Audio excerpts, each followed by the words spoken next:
કેમેરામાં કેદ થયા છે।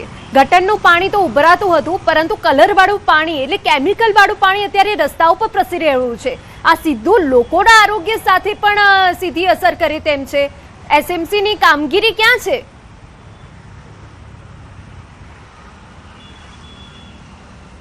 બિલકુલ વરસાદી પાણી અહીંથી આગળ ડ્રેનેજમાં જાય છે। તે દરમિયાન ઔદ્યોગિક જે એકમો છે તે પોતાની ડ્રેનેજમાંથી કેમિકલવાળું પાણી છોડી રહ્યા છે। હું કેમેરામેનને કહીશ એકવાર દ્રશ્યો બતાવશે કે આ પાણી આગળ ગયા બાદ મહાનગરપાલિકાના કર્મચારીઓ ત્યાં આગળ સાફ સફાઈ કરતા જોવા મળી રહ્યા છે રિક્ષાની પાસે।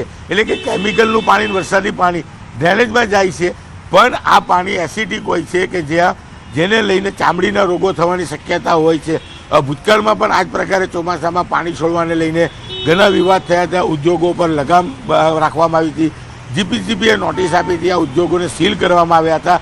પણ પૈસાના જોરે અહીંયા ઉદ્યોગો ફરી એકવાર ધમધમતા થયા અને વરસાદ આવતાની સાથે વરસાદી પાણી સાથે આ કેમિકલવાળું પાણી છોડવામાં આવી રહ્યું છે।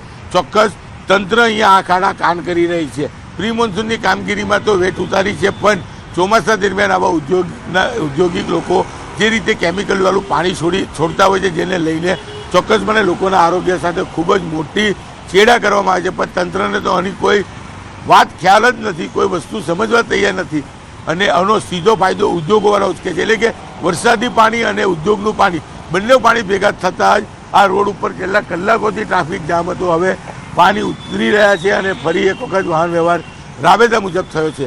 જો કે આખી રાત પડેલા વરસાદે અત્યારે વિરામ લીધો છે। ફરી એક વખત વરસાદ જામે તો ચોક્કસપણે ફરી પાણી ભરાવાની સમસ્યા સામે આવે તેવી શક્યતાઓ દેખાઈ રહી છે। સુરત શહેર હોય કે સુરત ગ્રામ્ય વિસ્તાર હોય, તમામ જગ્યા પર મેઘો મન મૂકીને વરસ્યો છે। ચોક્કસ ધરતીપુત્રોમાં આનંદ છે, પણ શહેરી વિસ્તારોમાં જનજીવન પર મોટી અસર સવારથી જોવા મળી રહી હતી। બિલકુલ કીર્તિશ, આ તો ચોમાસાની હજુ શરૂઆત છે, ત્યારે સુરતના અનેક વિસ્તારો અત્યારે પાણીમાં ગરકાવ છે।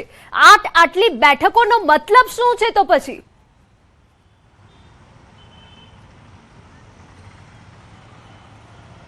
બિલકુલ કરોડો રૂપિયાની પ્રી મોન્સૂનની કામગીરી કર્યા હોવાનો મહાનગરપાલિકા દાવો કરે છે। મિટિંગોમાં નાસ્તા પાણી જ થયા છે અને જે કામગીરી છે કાગળ ઉપર થઈ છે, જે ચોખ્ખી અહીંયા દેખાઈ આવે છે। જો મહાનગરપાલિકાએ પ્રી મોન્સૂનની કામગીરી કરી હોત તો પાણી ભરાવાની વાત જ નથી। અહીંયા એટલું પાણી હતું તો એક વાહન પસાર થઈ શકે તેમ નહોતું। ચોક્કસ વરસાદે વિરામ લેતા મહાનગરપાલિકાના કર્મચારીઓ પહોંચ્યા છે, ડ્રેનેજના આઉટલેટ ખોલી રહ્યા છે કે જે ડ્રેનેજ ચોમાસા પહેલાં સાફ કરવાની હોય તે કરી નથી, જેને લઈને પાણીનો નિકાલ થતો નહોતો, પણ હવે જ્યારે ડ્રેનેજના આઉટલેટ ખુલ્લા કરવામાં આવ્યા છે ત્યારે ગણતરીની મિનિટોમાં પાણીનો નિકાલ થઈ જશે।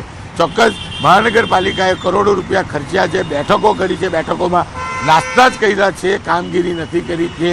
આ પહેલા વરસાદે જ સાબિત કરી દીધું છે કે સુરત મહાનગરપાલિકામાં અધિકારીઓ કે સત્તાધીશ તમામ લોકો કામગીરીમાં ભ્રષ્ટાચાર કરે છે, તેનું જીવતું ઉદાહરણ આ વરસાદે સાબિત કરી બતાવ્યું છે। બિલકુલ કીર્તિશ, વર્ષોથી સુરતની આ પરિસ્થિતિથી વાકેફ છો, ત્યારે કયા કયા એવા વિસ્તારો છે કે જ્યાં સ્થિતિ જેમની તેમ છે અને દાવાઓ એકદમ પોકળ સાબિત થાય છે હર હંમેશ માટે?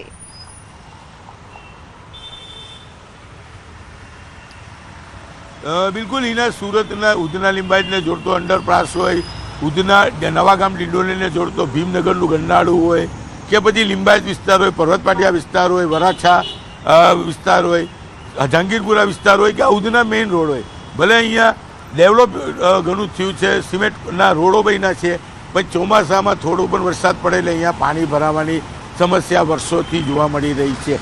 ખાસ કરીને હજુ જો સુરત ગ્રામ્યમાં વધુ વરસાદ પડે તો સુરતના મધ્યમાંથી પસાર થતી ખાડીઓમાં પૂરની સ્થિતિ આવતી હોય છે। જો કે આ વર્ષે ખાડીઓનું ડ્રેજિંગ કરવામાં આવ્યું છે, ખાડી પરના દબાણો દૂર કરવામાં આવ્યા છે, પણ હવે વરસાદ વધુ પડે અને ત્યાં ખાડી પૂર આવે ત્યારે ખબર પડે કે મહાનગરપાલિકાએ ખાડીઓને લઈને શું કામગીરી કરી છે। પ્રી મોન્સૂનને લઈને જે ડ્રેનેજો સાફ કરવાની વાત હતી તે તો પોકળ સાબિત થઈ ગઈ છે, પણ હવે સુરત ગ્રામ્યનો પડેલો વરસાદ આ ખાડીઓમાં આવે ને ખાડીઓ ઓવરફ્લો થાય ને ખાડી પૂર આવે તો મહાનગરપાલિકાએ કોઈ કામ નથી કર્યું તે સ્પષ્ટપણે સાબિત થઈ જશે। બિલકુલ કીર્તિશ, આ તો માત્ર શરૂઆતો 2.5 ઇંચ વરસાદ છે, હજુ તો દક્ષિણ ગુજરાતમાં ભારે વરસાદની આગાહી છે અને સુરતમાં જો ભારે વરસાદ પડે છે તો મનપા પાસે કોઈ એક્શન પ્લાન છે પાણીને પહોંચી વળવા માટે ભરાયેલા?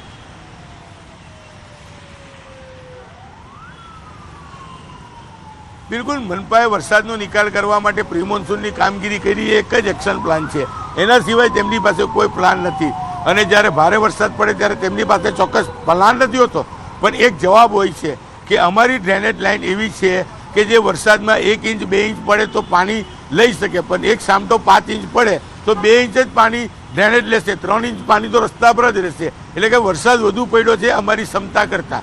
આ એક જવાબ એમની પાસે ચોક્કસ મળશે. બાકી મહાનગરપાલિકા પાસે કોઈ એક્શન પ્લાન વર્ષોથી નથી અને દર ચોમાસામાં આ પ્લાન આ જ રીતે સાબિત થાય. જો ફરી એક વખત દ્રશ્યો બતાવીશ, મહાનગરપાલિકાની ટીમ સામે ઊભી છે અને ડ્રેનેજના આઉટલેટ ખુલ્લા કર્યા છે.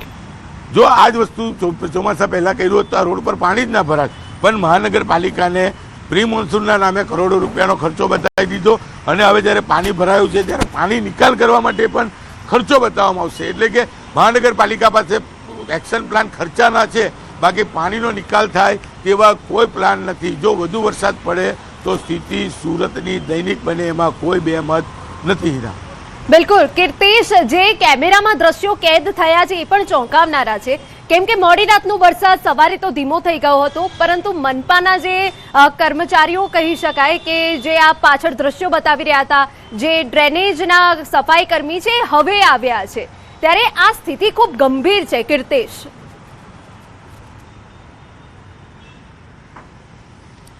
બિલકુલ મેં પહેલાં જ કીધું, એક્શન પ્લાન મહાનગરપાલિકા પાસે છે જ નહીં. પ્રી મોન્સૂનના નામે કરોડો રૂપિયા ખર્ચો બતાવી જ દીધો, પણ હવે જ્યારે વરસાદે વિરામ લીધો છે ત્યારે કર્મચારીઓ અહીંયા જાય છે તો એનો ખર્ચો અલગ બતાવવામાં આવશે.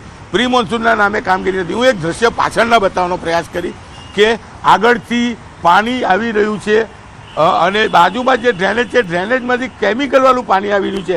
એના આ દ્રશ્ય જોવા જેવા છે કે વરસાદી પાણી વચ્ચે કેમિકલનું પાણી અહીંયાથી નીકળી રહ્યું છે. એટલે કે પાણી ડ્રેનેજમાં નાખવામાં આવે છે કે ડ્રેનેજમાંથી પાણી બહાર કાઢવામાં આવે છે એ ખ્યાલ નથી. અહીંયા મહાનગરપાલિકાના કર્મચારીઓ છે, અધિકારીઓને જાણ એમને કરવી જોઈએ કે કેમિકલવાળું પાણી કે જે સીધું ડ્રેનેજમાં અથવા અને શુદ્ધ કર્યા બાદ જ આઉટલેટમાં છોડવાનું હોય છે, પણ ચોમાસાનો લાભ લઈને ઔદ્યોગિક એકમો આ રીતે પાણી બેઠું છોડી દે છે, જેને લઈને તેમનો ખર્ચો બચે અને કહી શકાય કે આ બધામાં મહાનગરપાલિકાના અધિકારીઓની મિલીભગત હોય છે. એટલે કે કોઈ એક્શન પ્લાન નથી.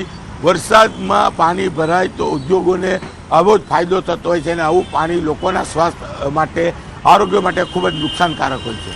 બિલકુલ કીર્તિશ, વધુ અપડેટ અમે આપની પાસેથી લેતા રહીશું. આભાર. તો સુરતના દ્રશ્યો છે, ઠેક ઠેકાણે પાણી તો ભરાયા છે, પરંતુ પ્રી મોન્સૂન કામગીરીના નામે માત્ર શૂન્ય જોવા મળી રહ્યું છે. આ કામગીરી માત્ર કાગળ પર હોય તેવું જ લાગી રહ્યું છે. પહેલા જ વરસાદે સુરત મનપાની પ્રી મોન્સૂન કામગીરીની પોલ ખોલી નાખી. ચોમાસાની તૈયારીઓના દાવા વરસાદમાં પોકળ સાબિત. અનેક નીચાણવાળા વિસ્તારોમાં ઘૂંટણ સમા પાણી. 10,000 કરોડથી વધુના બજેટ છતાં વિકાસના દાવા સામે સવાલો છે. રસ્તાઓ પર પાણી ભરાતા અનેક વાહનો બંધ પડ્યા. વિવિધ વિસ્તારોમાં ટ્રાફિક જામની સ્થિતિ સર્જાઈ છે. તો મનપાની પ્રી મોન્સૂન કામગીરીની પોલ ખુલી ગઈ છે.